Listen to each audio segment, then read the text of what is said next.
Hello guys, नमस्कार। मैं सुधाकर सिंह आप सभी सफलता की चाहत रखने वाले से न्यू का Sudhakar Singh education hub YouTube परिवार में दिल खोल कर हार्दिक बंधन अभिनंदन एवं स्वागत करता हूं। आप कैसे हैं? मैं उम्मीद करता हूं कि आप सारे लोग बेहतर होंगे और जहां भी होंगे खुशहाल होंगे और अपनी पढ़ाई को लगातार एक किस्मत में जारी होंगे। गाइस, मैं हमेशा एक ही बात बोलता हूँ, ज़िंदगी में अपनों के प्यार के साथ ज़िंदगी में कुछ कर दिखाओ ऐसा कि दुनिया बनना चाहे आपके जैसा। हालात चाहे जैसे भी हों, लेकिन आपकी धड़कनों में जीत का नशा होना ही चाहिए। तो गाइस, जैसा कि आपको पता है कि प्रतिदिन हम लोग जो है बात करते हैं सीटेट फरवरी 2026 में जो आयोजित होना है, उस पर हम लोग बात करने की कोशिश करते हैं। और आज जो हम लोग फिर बात करने की कोशिश करेंगे सीटेट 2026 के लिए एक बाल विकास का एक और वीडियो लेकर के हम आपके बीच में आए हैं, जो बहुत ही शानदार साबित होने वाला है, जिससे आपके बीच में कम से कम 4 से 5 प्रश्न फंसने वाले हैं, चाहे पेपर फर्स्ट हो चाहे पेपर सेकेंड हो। यहाँ पर आज जो हम लोग बात करेंगे वह संज्ञान, संवेग, अप्रेरणा, अपसारी चिंतन, अभिसारी चिंतन, सृजनात्मक चिंतन, समस्या समाधान पर बात करेंगे। यहाँ पर आपको कुछ टैग व ट्रिक हैं, उन पर भी हम बात करेंगे। हमने उन्हीं प्रश्नों को यहाँ पर रखने की कोशिश की है जो 2011 से लेकर के जो 2025 के बीच में पूछे गए प्रश्न हैं। उन्हीं सभी प्रश्नों को हमने यहाँ पर समायोजित करने की कोशिश की है। तो आइए देर ना करते हुए सबसे पहले तो हम जो है कुछ टैग वर्ड्स हैं पॉजिटिव और निगेटिव, उन पर बात करने की कोशिश करते हैं। अगर ये आपको मिले तो आप तुरंत आंख बंद करके जो है लगा दीजिएगा, आपका बिल्कुल सही होगा। यदि आपको पॉजिटिव टैग वर्ड्स क्या हैं, जैसे अपसारी चिंतन, डाइवर्जेंट थिंकिंग, ये मिल जाए बिल्कुल सही होगा। अनुरूपक चिंतन, एनालॉजिकल थिंकिंग, महारत उन्मुखी, मिस्टरी ओरिएंटेड, ये क्या है पॉजिटिव टैग वर्ड्स, ये आपको दिखें तो बिल्कुल सही होंगे। निगेटिव टैग वर्ड्स क्या हैं, जैसे अभिसारी चिंतन हो गया, कन्वर्जेंट थिंकिंग हो गया, प्रक्रियात्मक स्थिरता हो गई, फंक्शनल फिक्सनेस हो गया, प्रदर्शन उन्मुखी हो गया, परफॉर्मेंस ओरिएंटेड हो गया। अगर ये मिले तो ये क्या होंगे, निगेटिव होंगे। तो ये निगेटिव रहेंगे और ये क्या रहेंगे, पॉजिटिव रहेंगे। तो आइए हम जो है आज का पहला प्रश्न लेते हैं और उस पर बात करने की कोशिश करते हैं। आज का पहला प्रश्न क्या है कि आप अपने विद्यार्थियों में समालोचनात्मक चिंतन को समुन्नत करना चाहते हैं। ऐसा करने के लिए आप निम्न में से किन कौशलों का संवर्धन करना चाहेंगे? जैसे पहला, अभिसारी चिंतन, कन्वर्जेंट थिंकिंग, स्वचिंतन, सेल्फ रिफ्लेक्शन, कंठस्थीकरण, रूट मेमोराइजेशन, निष्क्रिय अनुकरण, पैसिव इमिटेशन। तो इसका जो सही उत्तर होगा, हमने आपको क्या बताया था, इसका जो सही उत्तर होगा वह क्या होगा? जैसे अभिसारी चिंतन, ये निगेटिव हो जाएगा, कंठस्थीकरण ये भी निगेटिव हो जाएगा, निष्क्रिय ये भी निगेटिव। तो इसका जो दूसरा विकल्प होगा बिल्कुल सही होगा, सेल्फ रिफ्लेक्शन, अर्थात स्वयं से जो बच्चा सीखता है वह सबसे बेहतर सीखता है। आइए अगले क्वेश्चन पर चलते हैं। दूसरा क्वेश्चन क्या दिया गया? दूसरा क्वेश्चन दिया गया कि निम्न में से कौन सा विद्यार्थियों की समस्या समाधान कौशलों के विकास में बाधक है? अनुरूप चिंतन, प्रकार्यात्मक स्थिरता, बहुविध तरीकों से प्रश्नों का प्रस्तुतिकरण, चौथा प्रासंगिक सूचनाओं पर केंद्रित होना। तो इसका जो सही उत्तर होगा वह क्या हो जाएगा? इसका जो सही उत्तर होगा वह दूसरा विकल्प होगा, प्रक्रियात्मक स्थिरता जो होगी बिल्कुल सही होगी। आइए तीसरे क्वेश्चन पर चलते हैं। तीसरा क्वेश्चन क्या दिया गया? तीसरा क्वेश्चन दिया गया, निम्नलिखित में से कौन सा बाह्य अप्रेरणा का उदाहरण है? पहला, जिज्ञासा को संतुष्ट करने के लिए अधिगम, दूसरा, समझ को समुन्नत करने के लिए अधिगम, तीसरा, नगद पुरस्कार पाने के लिए अधिगम, किसी कौशल में निपुणता प्राप्त करने के अधिगम। तो इसका जो सही उत्तर क्या होगा? जिज्ञासा नहीं होगा, समझ नहीं होगा और किसी कौशल नहीं। नगद पुरस्कार, ये क्या, नगद पुरस्कार कहाँ से मिलता है? बाहर से कोई और देता है। तो ये क्या हो जाएगा? तीसरा विकल्प सही होगा, नगद पुरस्कार पाने के लिए अधिगम जो होगा बिल्कुल सही होगा। आइए अगले क्वेश्चन पर चलते हैं। क्वेश्चन नंबर 4 क्या दिया गया? भावनाओं और संज्ञान के बारे में निम्न में से कौन सा कथन सही है? पहला, अधिगम के लिए रुचि और जिज्ञासा परस्पर संबंधित नहीं है। दूसरा, अधिगम तार्किकता के अमूर्त संज्ञान के बारे में है। तीसरा, जानकारी ग्रहण करने के कौशल मनोदशा द्वारा प्रभावित होते हैं। चौथा, निराशा का उच्च स्तर संज्ञानात्मक दक्षता को समुन्नत करता है। तो इसका जो सही उत्तर क्या होगा? चौथा विकल्प, बिल्कुल तीसरा विकल्प जो होगा बिल्कुल सही होगा। क्या होगा? तीसरा विकल्प होगा, जानकारी ग्रहण करने के कौशल मनोदशा द्वारा प्रभावित होते हैं। आइए पांचवें प्रश्न पर चलते हैं। क्वेश्चन नंबर 5 क्या दिया गया? प्रभावशाली समस्या समाधान कारक होने के लिए अध्यापक को शिक्षार्थियों में किसके इस्तेमाल को हतोत्साहित करना चाहिए? क्या करना चाहिए? हतोत्साहित। अनुक्रिया समझ, रिस्पॉन्स सेट, कलनविद, अन्वेषण और साम्यानुमान। तो इसका जो सही उत्तर क्या हो जाएगा? अनुक्रिया समुच्चय जो होगा बिल्कुल सही होगा। पहला विकल्प जो होगा बिल्कुल सही होगा। क्वेश्चन नंबर 6 पर चलते हैं। क्वेश्चन नंबर 6 क्या दिया गया है कि विद्यार्थियों को अधिगम के प्रति अप्रेरित करते रहने के लिए अध्यापक को क्या समुन्नत करना चाहिए? पहला, निपुणता उन्मुखी उद्देश्य। दूसरा, योग्यता का सत्व अस्तित्ववाद परिप्रेक्ष्य। तीसरा, असहायता का सीखा हुआ भाव।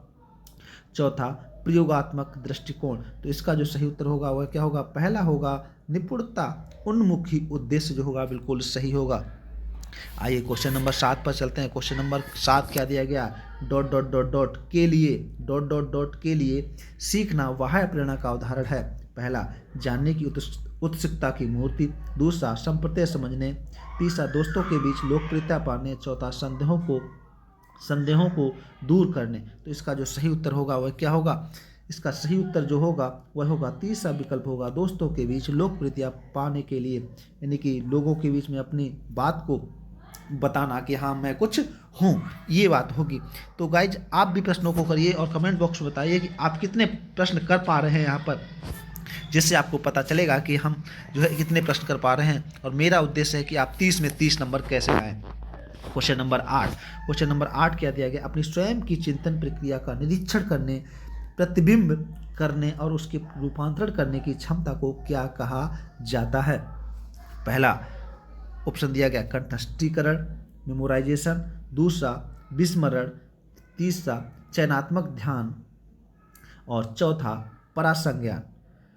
तो इसका जो सही उत्तर होगा वह क्या होगा? इसका होगा परासंज्ञान जो होगा, मेटाकॉग्निशन जो होगा बिल्कुल सही उत्तर होगा। परासंज्ञान इसका सही उत्तर हो जाएगा। आइए क्वेश्चन नंबर 9 पर। क्वेश्चन नंबर 9 दिया गया, विद्यार्थी सीखने के लिए आंतरिक रूप से अधिक अभिप्रेरित होंगे अगर वे डॉट डॉट डॉट के भाव को महसूस करें, जैसे निराश, शर्म, खुशी, कुंठा। तो यहाँ पर बिल्कुल आसान सवाल है, आप उत्तर दे सकते हैं। विद्यार्थी सीखने के लिए आंतरिक रूप से अधिक प्रेरित कब होंगे? निराश होंगे तब होंगे, शर्म करेंगे तब होंगे, कुंठा करेंगे तब होंगे, बिल्कुल नहीं, खुशी करेंगे तब बिल्कुल होंगे। तीसरा विकल्प जो होगा बिल्कुल सही उत्तर होगा। आइए क्वेश्चन नंबर 10 क्या दिया गया? करण हमेशा किसी भी समस्या का एक से अधिक समाधान सोचता है और अक्सर नवाचारी संसाधनों को सुझाता है। यह किस तरह की सोच का उदाहरण है?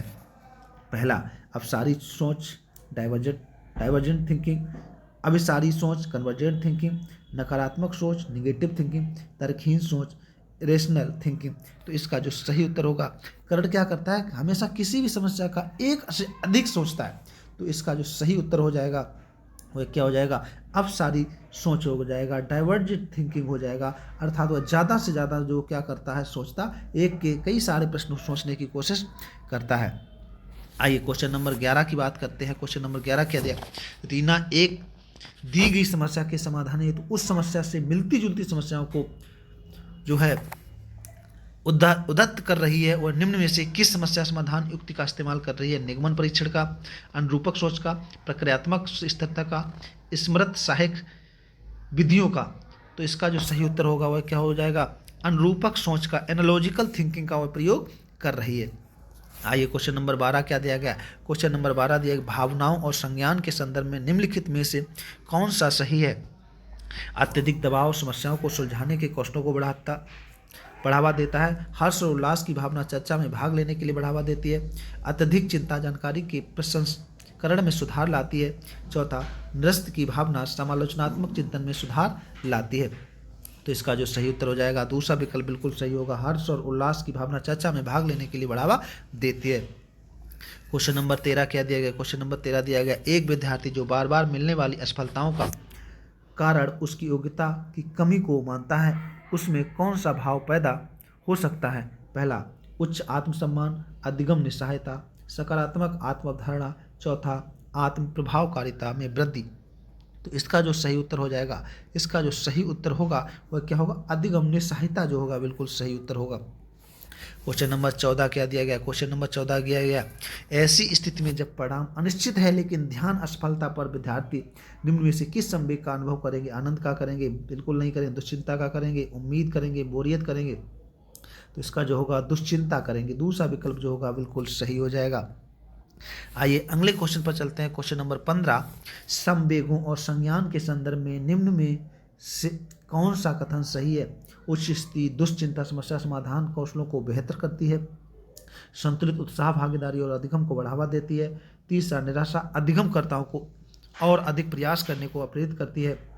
चौथा, शर्मिंदगी अधिगमकर्ताओं को सामूहिक कार्य में पहल करने के लिए अब प्रेरित करती है। क्या करती है? अब प्रेरित करती है। अब प्रेरित करती है। तो इसका जो सही उत्तर होगा वह क्या हो जाएगा? इसका सही उत्तर होगा संतुलित उत्साह भागीदारी और अधिगम को बढ़ावा देती है। दूसरा विकल्प जो होगा बिल्कुल सही होगा। आइए क्वेश्चन नंबर 16 पर चलते हैं। क्वेश्चन नंबर 16 क्या दिया गया? विद्यार्थियों को किस प्रकार के लक्ष्य निर्धारित करने के लिए प्रेरित करना चाहिए? महारत उन्मुखी, प्रदर्शन उन्मुखी, असफलता स्वीकार, सफल परिहार। इसका जो सही उत्तर होगा तो वह सही उत्तर हो जाएगा पहला, महारत उन्मुखी सही उत्तर होगा। आइए क्वेश्चन नंबर 17 पर चलते हैं। क्वेश्चन नंबर 17 क्या दिया गया? निम्न में से कौन सा आंतरिक प्रेरणा का उदाहरण है? ज्ञान प्राप्त करने के लिए चर्चा में भाग लेना, नगद इनाम जीतने के लिए चर्चा में भाग लेना, सहपाठियों को प्रभावित करने के लिए चर्चा में भाग लेना, दंड से बचने के लिए चर्चा में भाग लेना। तो इसका जो सही उत्तर होगा वह क्या होगा? ज्ञान प्राप्त करने के लिए चर्चा में भाग लेना। पहला विकल्प जो होगा बिल्कुल सही हो जाएगा। आइए अगले प्रश्न पर चलते हैं। अगला क्वेश्चन क्या दिया गया? क्वेश्चन नंबर 18, निम्नलिखित में से कौन सा संवेग विद्यार्थियों को अधिगम के प्रति प्रेरित कर सकता है? बोरियत, उच्च डर, उम्मीद, गुस्सा। इसका जो सही उत्तर हो जाएगा वह क्या होगा? उम्मीद जो होगा। तीसरा विकल्प जो होगा बिल्कुल सही हो जाएगा। आइए क्वेश्चन नंबर 19 पर चलते हैं। क्वेश्चन नंबर 19 क्या दिया गया? संवेगों और संज्ञान के संबंध में निम्न में कौन सा कथन सही है? उच्च स्तरीय तनाव अधिगम में बाधक है, रुच अधिगम में बाधक है, उच्च स्तरीय तनाव अधिगम में सहायक है, अरुच अधिगम में असहायक है। तो इसका जो सही उत्तर होगा पहला, उच्च स्तरीय तनाव अधिगम में बाधक है। आइए क्वेश्चन नंबर 20 पर चलते हैं। क्वेश्चन नंबर 20 क्या दिया गया है कि निम्नलिखित में से कौन सा कारक अधिगम हेतु आंतरिक प्रेरणा को संचालित करता है? पहला पुरस्कार, दूसरा दंड, तीसरा रुचि, चौथा प्रशंसा। तो इसका जो सही उत्तर हो जाएगा वह क्या हो जाएगा? रुचि जो हो जाएगा। क्या? रुचि, इंटरेस्ट। तो तीसरा विकल्प इसका 20वें का तीसरा विकल्प बिल्कुल सही हो जाएगा। आइए क्वेश्चन नंबर 21 पर चलते हैं। भावनाएं पहला अधिगम को महत्वपूर्ण रूप से प्रभावित करती हैं, परंतु स्मृति पर इनका कोई प्रभाव नहीं पड़ता है। दूसरा, अधिगम पर किसी प्रकार का प्रभाव नहीं डालती, लेकिन स्मृति को महत्वपूर्ण रूप से प्रभावित करती हैं। तीसरा, अधिगम को महत्वपूर्ण रूप से प्रभावित करती हैं, साथ ही स्मृति को भी।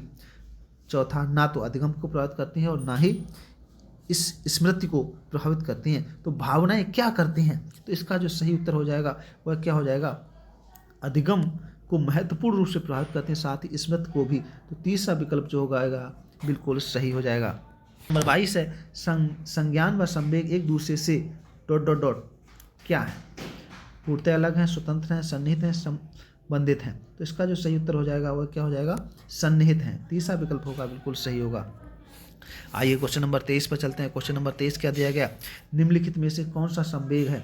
स्मृति, डर, ध्यान, उत्तेजना। तो इसका जो सही उत्तर हो जाएगा वह क्या हो जाएगा?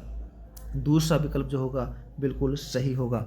आइए क्वेश्चन नंबर 24 पर चलते हैं। क्वेश्चन नंबर 24 क्या दिया गया है? क्वेश्चन नंबर 24 दिया गया, अब प्रेरणा के मूल प्रति सिद्धांत के प्रतिपादक थे अब्राहम मैस्लो, मैकडूगल। अब प्रेरणा किसने दी थी? मैकडूगल थे, विलियम जेम्स थे या सिम्पसन थे? तो इसका जो सही उत्तर हो जाएगा मैकडूगल थे। मूल प्रति सिद्धांत किसने दिया था? मैकडूगल ने दिया था। 24 का दूसरा विकल्प बिल्कुल सही हो जाएगा। आइए 25 नंबर पर चलते हैं। क्वेश्चन नंबर 25 क्या दिया गया? एक विद्यार्थी मेडिकल में दाखिला लेने के लिए कठिन परिश्रम करता था कि उत्तीर्ण हो सके। यह विद्यार्थी ...